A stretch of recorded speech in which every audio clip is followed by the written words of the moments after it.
Editor biasa disebut juga sebagai pengelola jurnal ya. Kalau dulu di versi cetak ada penanggung jawab, ada apalagi ada bendahara, ada sekarang struktur itu sudah nggak lagi kepake lah istilahnya secara tampilan gitu ya. Karena yang hanya ditampilkan itu yang bekerja yang berkaitannya dengan naskah. Tetapi fungsi-fungsi itu pun tetap ada gitu. Seperti penanggung jawab tetap ada, hanya tidak ditulis itu penanggung jawabnya siapa. Saya masih ketemu dengan OJS gitu ya, yang masih menggunakan penanggung jawab, bendahara, ketua gitu ya. Lebih bagus itu sudah tidak digunakan lagi karena di konsep yang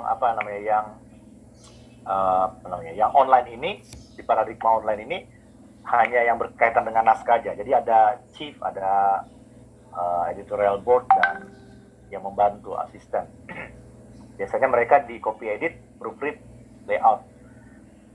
Nah, editor bisa mengambil peran jurnal manager. Jurnal manager ini yang memanage jurnal. Jadi yang memanage jurnal artinya jurnalnya itu sendiri. Dia bisa orang IT juga, tapi bagus juga kalau seorang editor dia mengambil fungsi jurnal manager, karena dia akan memanage, menentukan role setiap user yang masuk atau orang-orang yang meregister yang masuk ke OJS kita. Tapi pekerjaan editor ini berkaitan dengan naskah dan publikasi. Jadi kalau sudah kaitannya dengan naskah sama publikasi, seorang jurnal manager dia harus mengambil peran atau login S lah istilahnya kalau di dalam OJS itu sebagai editor.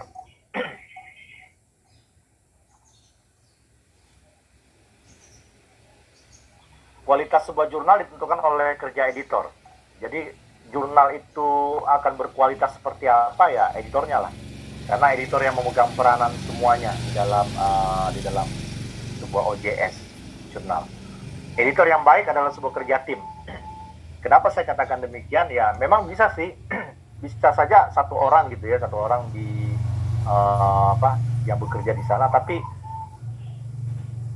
asesor atau penilai akan melihat ada sebuah kerja tim di sana. Jadi tidak bisa hanya dia saja gitu ya yang bekerja, yang melakukan semuanya. Mungkin dia yang bekerja, tapi dia bekerja istilahnya by name gitu. Jadi menggunakan nama-nama editor yang terpampang di sana atau yang terdaftar di sana. Jadi login S sebagai siapa supaya ada poin lah. Kalau itu kaitannya dengan poin. Tetapi yang paling bagus adalah sebuah kerja tim sebenarnya, kerja tim. Karena gini, mungkin kalau di awal-awal ya kalau saya sudah menemukan passion di sini ya, jadi untuk mengerjakan itu katakan secara tunggal atau menjadi pemain tunggal ya sudah nyaman aja gitu. Tapi yang jauh lebih bagus adalah kalau ada tim yang membantu. Apalagi nanti kalau sudah di bagian akhir, bagian finishing yang membutuhkan proofread. Jadi membaca keseluruhan naskah untuk melihat sudah peredaksiannya sudah bagus apa belum. Jadi tetap harus ada tim editor. Editorial team biasanya dikepalai oleh chief editor atau editor in chief, terserah istilahnya yang mau dipakai apa, EIC. Istilah yang umum biasanya editor in chief yang bertanggung jawab atas seluruh kerja atau kerja seluruh tim terkait keberkalaan. Jadi setiap mau terbit sesuai dengan jadwal yang ditentukan, yang kita daftar di LIPI tentunya berkaitan dengan ISSN, itu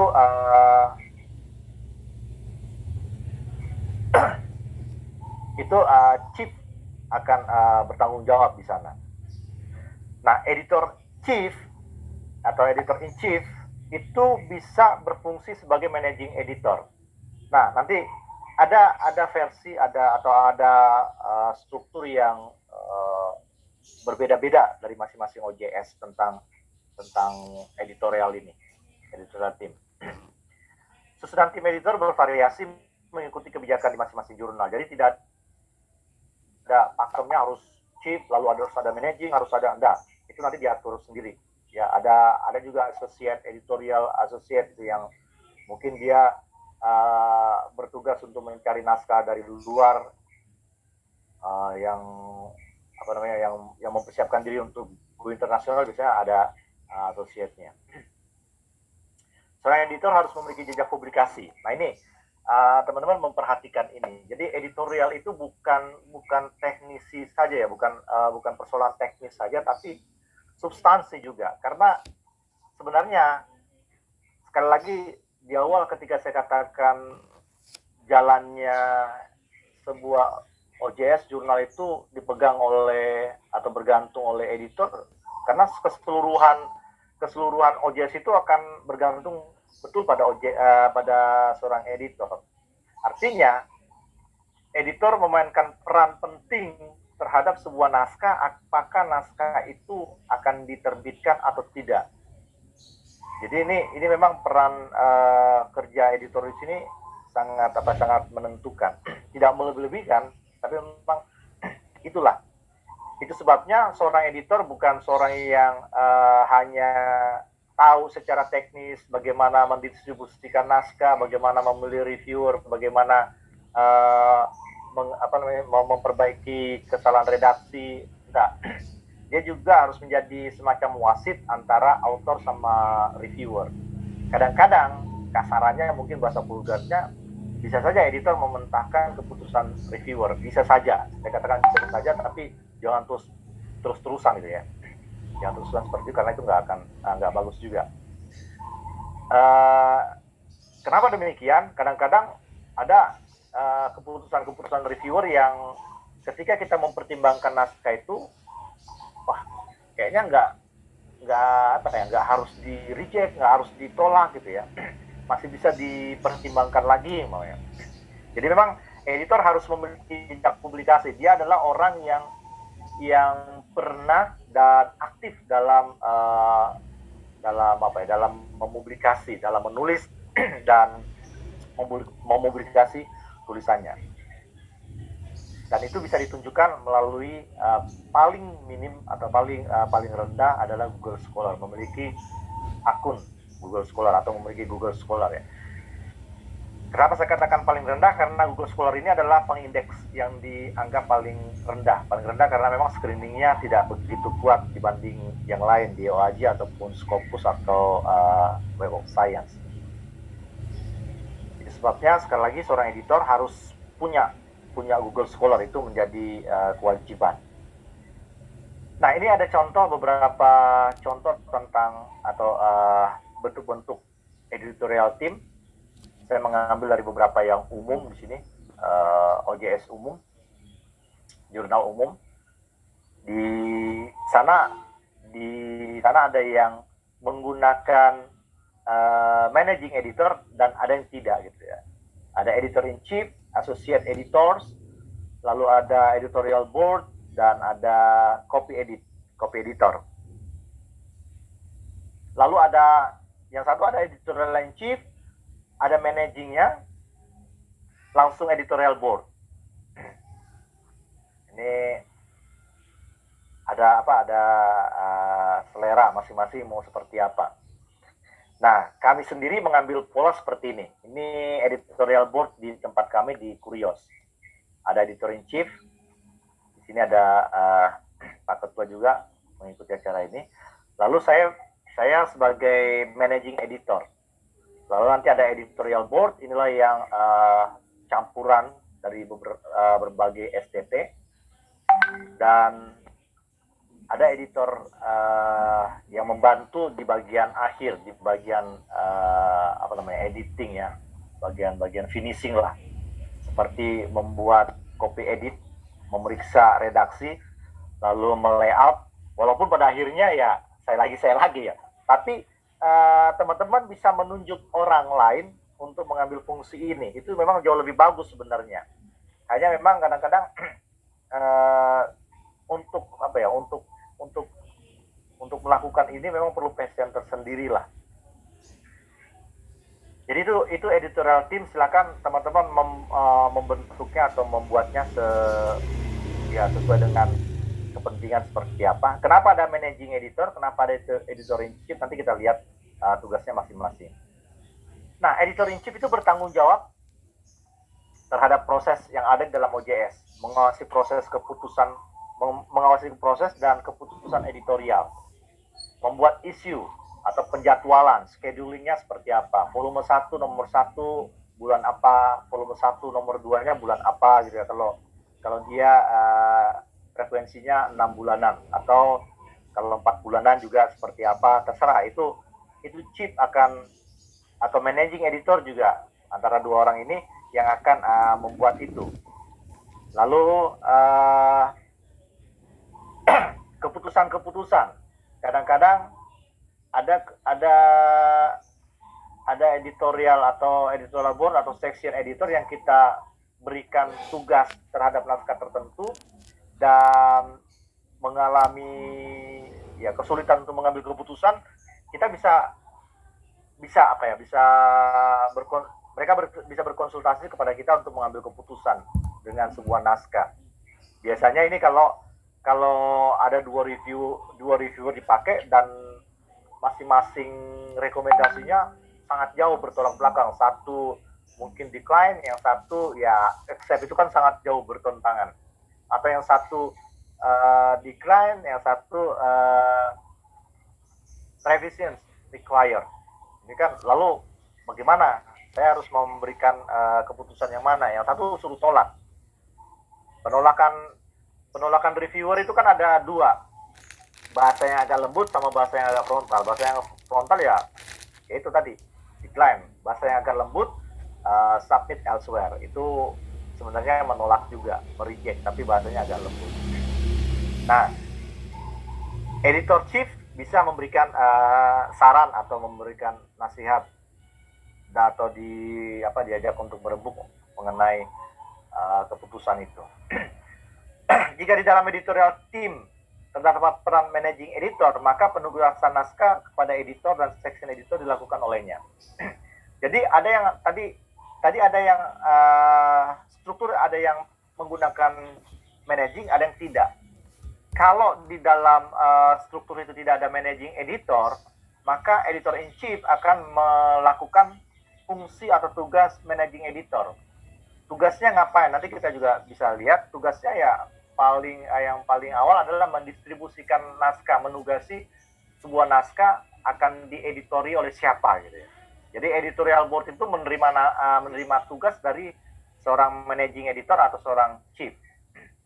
Jadi kalau ada managingnya, ya managing yang akan mendistribusikan naskah. Kalau enggak, ya chief yang akan melakukan itu. Section editor berperan membantu. Jadi ada section editor. Section editor berperan membantu proses review naskah dan membuat keputusan editorial untuk serahan, dengan tentunya berkonsultasi pada editor in chief. Kalau itu sebabnya tadi di awal saya katakan, seorang editor dia adalah seorang yang expert atau orang yang menguasai ilmunya. Itu sebabnya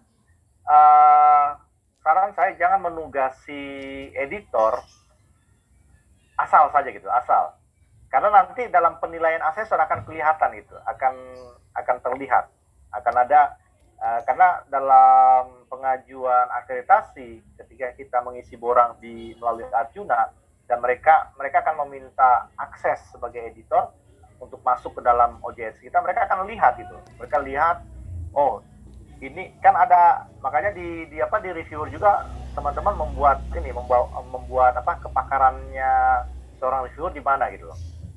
Dan editorial atau editor juga diperlihatkan melalui Google Scholar-nya, dilihat ilmunya. Dan itu menjadi beberapa catatan kami juga ketika sudah dinilai kemarin oleh asesor. Jadi ada editor yang istilah mereka itu bukan pada tempatnya. Ternyata mereka juga ngerti gitu. Karena ada tema tentang teologi dieditori oleh orang yang penelitiannya atau Google Scholar-nya menunjukkan jejak pendidikan agama Kristen. Jadi kurang greget lah buat mereka seperti itu. Ada copy editor. Tadi kita melihat ada copy editor sendiri. Ini biasanya melakukan proses editing terhadap artikel yang diterima. Jadi gini, kalau editor sudah atau section editor dengan berkonsultasi kepada chief atau managing telah menerima accepted sebuah naskah, maka konten tidak lagi dipersoalkan oleh editor gitu. Itu sebabnya ada nanti dijelaskan sama Pak Sony itu ya, ada rambu-rambu reviewer. Kalau teman saya tentang jangan mempersoalkan tentang peredaksian. Dalam penilaian borang di Arjuna berkaitan dengan akreditasi OJS, seorang asesor akan random, dia akan mengambil secara random artikel-artikel yang akan dilihat gitu ya, proses reviewnya seperti apa. Ya, delalah kebetulan dalam proses kami pada waktu itu yang diambil adalah sebuah proses dari review yang agak lunak, sehingga mendapatkan catatan reviewer hanya mempersoalkan persoalan peredaksian itu. Reviewer tidak boleh mempersoalkan itu tentang bagaimana seharusnya preposisi, bagaimana seharusnya konjungsi, bagaimana ini huruf besar. Itu sebenarnya nggak boleh dipersoalkan oleh seorang reviewer. Itu bagiannya copy editor. Itu sebabnya nanti kalau ketika naskah sudah diterima dalam proses editing, kita nggak lagi mempersoalkan konten. Itu sudah persoalan di copy edit namanya, atau peredaksian, penulisannya seperti apa. Cuma memang kadang-kadang gimana ya? Kadang-kadang saya juga tergoda untuk memberikan catatan karena ada beberapa editor yang mungkin kurang memahami lah ya tentang contoh yang paling gampang gini. Harusnya tolak ukur, dia tulis tolak ukur. Itu sudah publish, naskah publish. Jadi mau nggak mau kadang-kadang dan itu terjadi berulang-ulang gitu. Harusnya apa itu yang sering saya ketemu, sekadar, ditulis sekedar gitu. Jadi kadang-kadang ya saya nggak memberikan komen, tapi memberikan coretan saja, atau di stabilo kuning biasanya, atau apa terserah kita. Nah, jadi itu bagiannya copy edit. Pekerjaan itu boleh dikerjakan oleh section atau managing editor ya, tergantung keputusannya seperti apa. Boleh, saya katakan boleh dikerjakan itu, karena di awal nanti ketika chief atau ketika managing menugasi seorang editorial board atau section editor, maka di sana ada centang. Teman-teman perhatikan, apakah proses section editor itu akan sampai editing atau hanya di review saja? Itu ada centang. Saya karena waktu juga ya, sebenarnya bisa menunjukkan itu, tapi ketika teman-teman editor menugasi editorial board atau section editor, coba perhatikan apakah apakah kita minta dia hanya di review saja atau sampai ke finishingnya, sampai ke editingnya. Saran saya, kalau kita menunjukkan section editor, kita tunjuk atau tugasi dia di review saja sampai pengambilan keputusan. Karena bagian akhir biar kita saja yang menangani, atau kita menunjuk orang kalau ada di bagian copy edit. Karena ini berkaitan nanti dengan sistematika pembapan, penomoran, penghalaman, atau layout dan seterusnya. Kerja copy editor atau proofread atau layout itu sudah berkaitan dengan author. Jadi perbaikan naskah. Dia tidak lagi dengan reviewer, dengan apa, sudah nggak ada pekerjaan reviewer lagi di situ. Bagaimana nanti kalau ada kesalahan? Nah, itu bagian lain. Itu tugas atau etika di editorial. Oke, ada layout editor. Ini membuat layout naskah yang sudah diperiksa di bagian copy edit. Jadi sudah lolos semua. Jadi copy editor akan memeriksa naskah, nanti redaksinya seperti apa. Setelah alur yang betul adalah setelah dia periksa, dia akan kembalikan atau dia tunjukkan kepada author. Pak, Bu, tolong baca ini seperti ini. Kalau sudah disetujui, maka nanti naik ke layout. Proofread. Nah, proofread ini yang paling penting. Saya sering, bukan sering, ada beberapa kali sudah sudah publish gitu, baru nanti teman akan bilang, Pak, itu ada kesalahan di sini, ada kesalahan di sini ya. Jadi kadang-kadang memang kita perlu orang lain yang nggak pernah ketemu dengan naskah yang kita tangani, supaya dia membaca secara keseluruhan gitu. Nah, ini gunanya proofread. Bagian akhir dari proses koreksi dengan membaca secara keseluruhan naskah sebelum dipublikasi di jurnal. Bagaimana kalau sudah di PDF kan? Nggak apa-apa. Kita bisa mengedit, jangan di delete, saran saya, tapi diedit. Di bagian gallery itu diedit. Ini editor tahu. Pada bagian ini, proofreader masih meminta author untuk memeriksa sekali lagi hasil koreksi terakhir dan menyetujuinya untuk dipublish. Nah, karena penanggung jawab publikasi adalah chief, lebih baik jika fungsi proofreader maksudnya dilakukan oleh chief. Nah, jadi chief ini bisa jangan cuma istilahnya dikasih dipampang namanya tanpa istilahnya di sana disebut sebagai orang yang bertanggung jawab, tapi ya dia juga harus kalau bisa kasih Pak, tolong proofread ini namanya tanpa pekerjaan, tanpa ada tugas gitu ya. Jadi bagus kalau chief diberikan fungsi sebagai proofreader. Nah, karena chief saya sangat percaya dengan saya, lagi-lagi saya diberikan tugas ini lah. Jadi memang pahala saya ini banyak ini. Nah, ini kalau teman-teman yang sudah memajukan di Arjuna akan melihat ini di penilaian asesor akan ada ini. Di poin 2 itu akan dilihat apakah mutu penyuntingan substansi itu baik atau baik sekali gitu, sangat baik atau tidak baik. Nanti akan terlihat itu di dalam oleh asesor. Nah, kualifikasi Dewan Penyunting ini kalau lebih dari 50% adalah orang yang sederhananya sudah punya ID Scopus, maka itu nilainya akan lebih tinggi. Ini editorialnya ya, editorial dan plus mitra bestari di atas atau reviewer. Lalu editorial juga bertanggung jawab secara etis atau ada etikanya ya. Etika editorial tentunya tidak lepas dari publication ethics. Makanya setiap jurnal itu ada publication ethics atau etika publikasi. Dan syarat untuk pengajuan akreditasi adalah jurnal OJS itu harus ada etika publikasi atau publication ethics.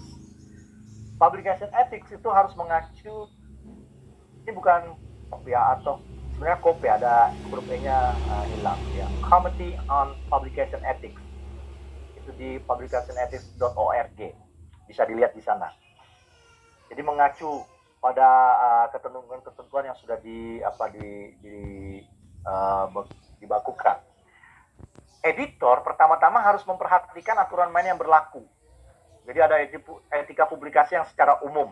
Apa itu secara umum? Ya berkaitan dengan copyright, berkaitan dengan plagiarism, semuanya lah. Lalu nanti akan membuat aturan internal di OJS-nya atau kebijakan yang berlaku di jurnalnya.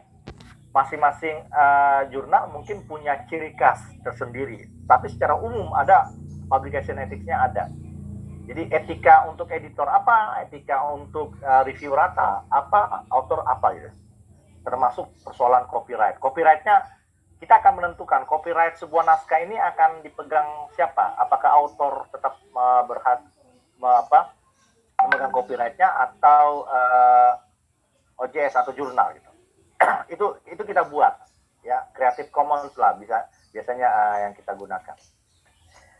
Editor harus menjamin keabsahan dan originalitas sebuah naskah orisinal. Jadi naskah itu harus betul-betul bisa dipastikan oleh seorang editor yang masuk ya. Jadi naskah yang masuk. Baik juga kalau dia bisa melakukan pencegahan double submission. Saya 2-3 kali mendapati persoalan double submission. Komunikasi dengan editor jurnal lain itu sangat bagus, sangat baik. Saya tahunya karena saya berkomunikasi dengan editor di jurnal lain. Dan ini juga sering membuka jurnal lain. Dulu saya pernah di awal menangani Dramis pernah kecolongan. Waktu itu kami nggak tahu, jadi kami turunkan. Sebenarnya nggak boleh. Jadi jurnal kalau sudah sempat dipublikasi, jangan diturunkan, jangan di-delete lah, jangan. Walaupun kedapatan nanti terjadi apa ya, double publish atau self plagiarism atau kesalahan-kesalahan lain, itu jangan pernah dihapus, nggak boleh secara etis. Nah itu editor harus tahu itu, nggak boleh. Tapi kita nanti mengadakan ada namanya semacam erratum, corrigendum, atau distraksi atau distraction. Nah keputusan awal itu ada di editor. Jadi penolakan naskah itu sebenarnya ada dua. Reject by editor atau reject by process review. Artinya gini, sebuah naskah itu bisa di-reject bukan karena naskah itu jelek, tapi dia tidak sesuai dengan scope kita, scope jurnal kita. Itu sebabnya jurnal juga harus memperlihatkan scope, fokus dan scope-nya apa, atau aim-nya apa.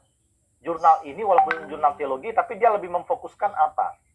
Saya ada di Epigrafe, beberapa kali masuk naskah-naskah yang berbau tentang PAK di sekolah, itu pasti kami reject karena memang tidak ada scope di sana.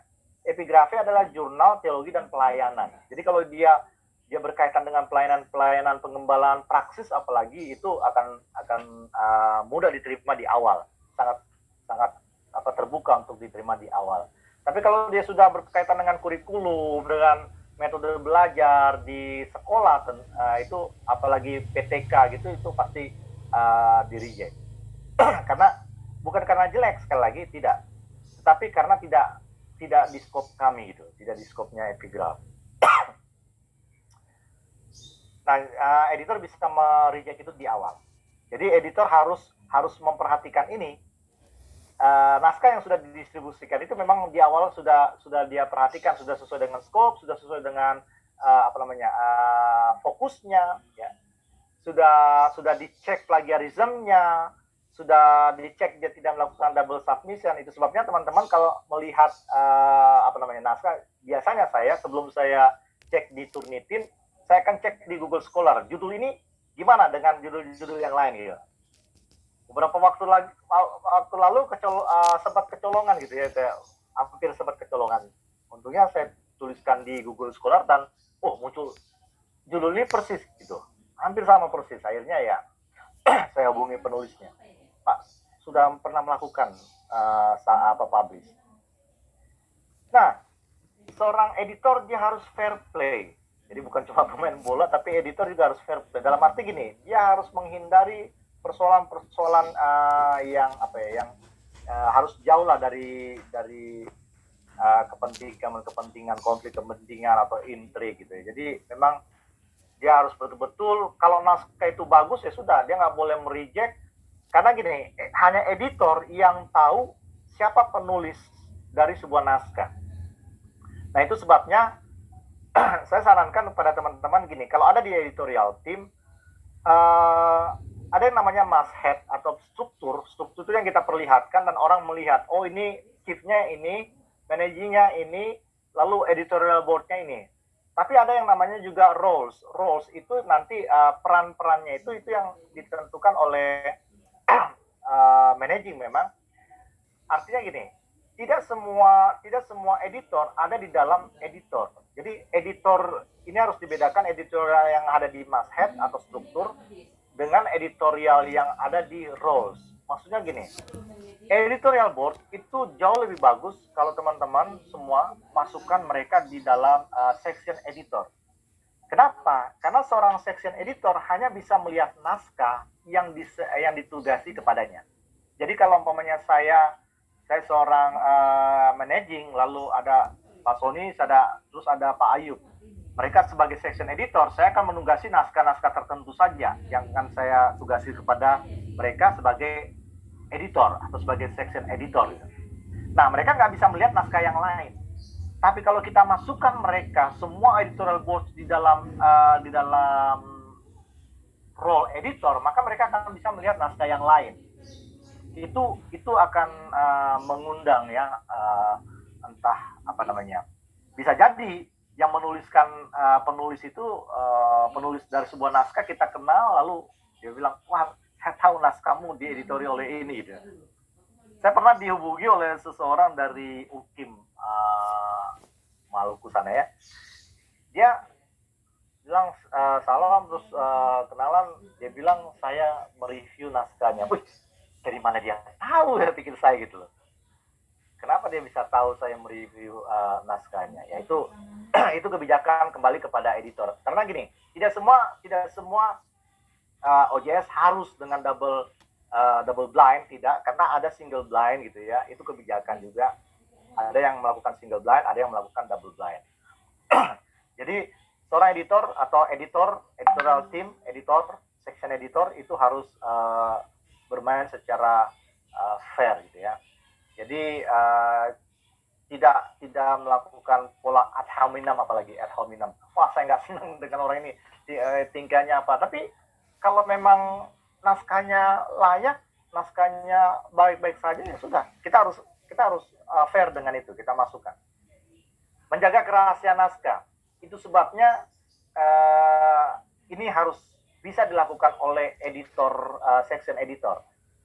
Jauh lebih bagus seorang managing atau seorang chief sebelum dia menugasi section editor atau editorial board, dia sudah menghilangkan semua identitas penulis.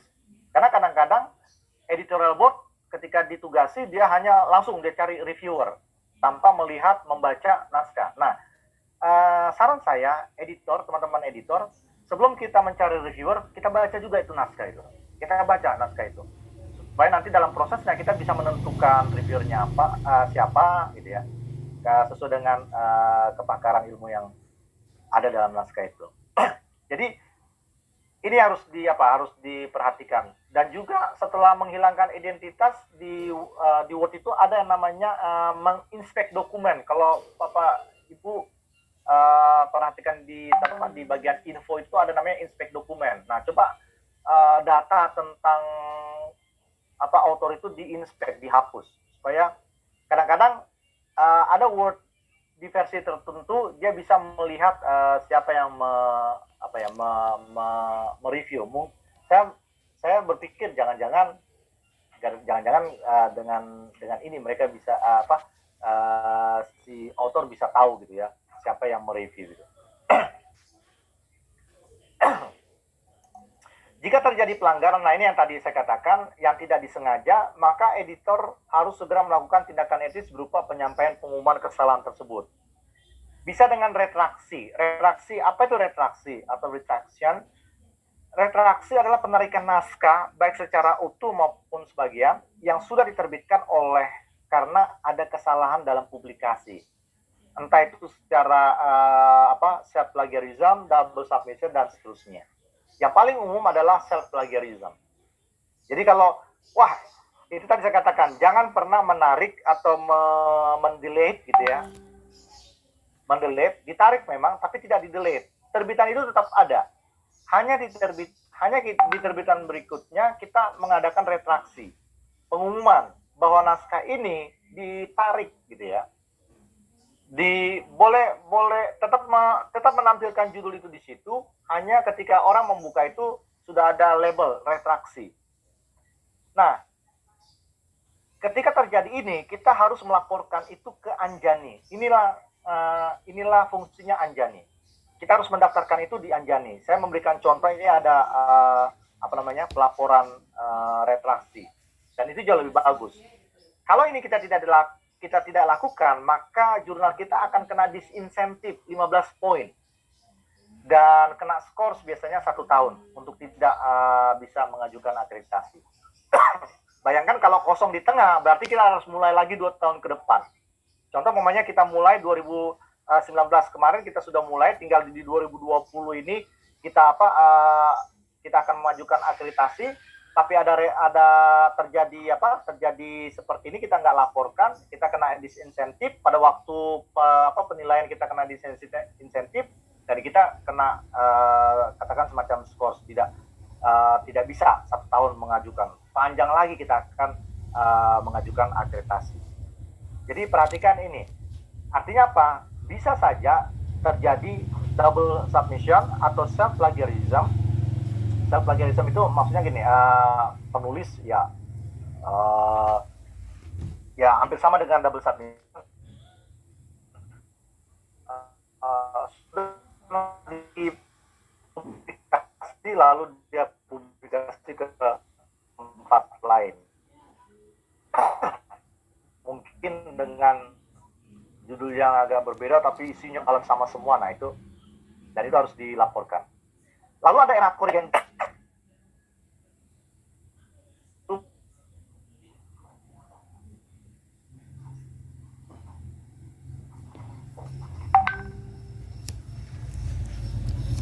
Mungkin ada kesalahan di penulisan, di abstrak, di analisis, mau diperbaiki, maka akan penulis atau penerbit itu bisa melakukan yang namanya erratum atau corrigendum. Kalau ada erratum, maka corrigendumnya apa? Gitu ya.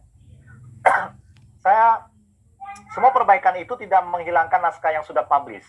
Tetap ada, hanya diberikan label. Labelnya erratum kah, corrigendum kah, atau retraksi. Nah, ini tadi saya katakan, kalau tidak dilakukan itu, maka akan ada disinsentif 15 poin pengurangan dan 5 poin di poin B. Ini contoh erratum dan corrigendum. Nanti bisa dilihat seperti apa karena file ini atau slide ini akan dibagikan. Lalu alur kerja manajemen naskah secara singkat saja seperti ini ya. Penerimaan naskah itu dilakukan oleh chief ya, 1 2 3 4 5. Chief memeriksa, lalu sesuaikan dengan fokus scope, diperiksa biasanya chief suruh saya Pepa periksa semua ya, akan saya periksa semuanya, periksa. Jadi kami memeriksa 2 kali plagiarism checkernya 2 kali. Karena gini, takutnya terjadi double submission. Takutnya dia mensubmit di tempat jurnal lain dan terbit duluan di sana. Ini pernah saya temukan di sebuah jurnal teman yang kebetulan saya editor di dalam. Saya bilang, bro, ini sudah terbit di sini. Kenapa masih ada gitu loh? Masih ada di proses in review. Nah, ternyata mereka nggak tahu itu ya. Mereka bilang, ya mereka sudah pernah, dia sudah pernah kirim surat untuk ditarik ya, tapi masih ada di sana, harusnya di reject dalam proses. Jika sudah memenuhi ketentuan, serahkan kepada managing untuk didistribusikan atau langsung chip mendistribusikan. Yang kedua, distribusi naskah, managing editor mendistribusikan ke setiap section editor sesuai dengan bidang ilmu editor masing-masing. Jadi ketika saya mendistribusikan itu kepada section editor, saya harus lihat judul ini sesuai dengan siapa, judul ini sesuai dengan siapa. Editor bagian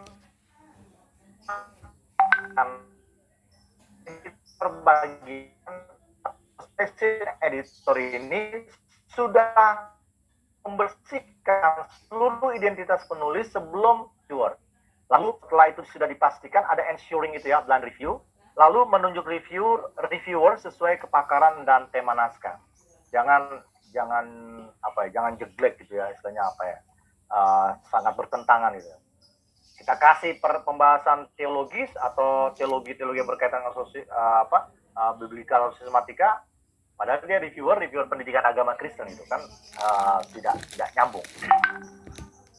Pemeriksaan naskah ini dilakukan oleh reviewer ya. Jadi setelah menyetujui ada tahapan reviewer sendiri. Kalau dia menyetujui, dia akan menjawab will do the review atau unable to do the review kalau nggak bisa. Setelah diperiksa, review mengembalikan naskah beserta rekomendasinya atas naskah tersebut. Nah, kadang-kadang gini, ada rekomendasi reviewer yang kita mungkin nggak pahami. Reviewer minta resubmit, tapi editor memutuskan untuk hanya revision required. Dua-duanya sama meminta revisi, hanya kalau resubmit itu revisi yang skala besar. Jadi revisi